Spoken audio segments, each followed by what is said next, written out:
টমা কাটতে বললে আমি এটাই করব না, আগে তারপরে রান্নার জন্য কাটবো, তাহলে কেউ কোনোদিন আমাকে কাটতে বলবে না, ভয়ে বলবে না, নাহলে সব খেয়ে নেবো তো।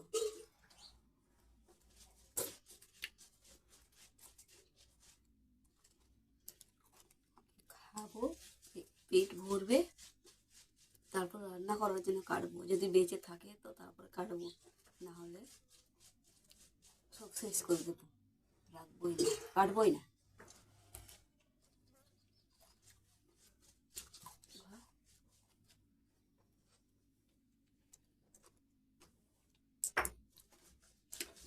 শুকনো লঙ্কা দিয়ে ভালো